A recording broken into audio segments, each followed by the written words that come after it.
อนหนาวอยู่สายแดนอาหารการกินจะขาดแคลนอยู่ตามสายแดนก็ยังสุขใจเพื่อลาวทุกเผ่ายอมเอาเลือดเนื้อเสื้อไข่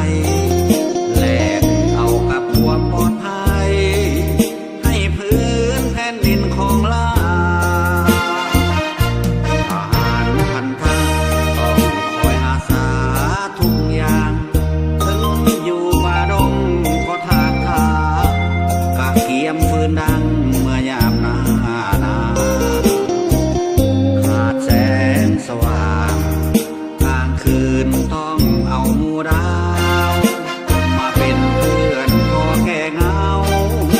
จนดาวลับลอยไกลตานอนคุ้มครองตั้งตึกยังไหวเพื่อนอนพื้นใหญ่ต้องอาศัยใบหมู่ปรึกษาเอาฟ้าเป็นมุงกันยุงเมื่อยามนิทราเอาสายลมกลุ่มนอนตามผ้าหนาวมาพออุ่นใจ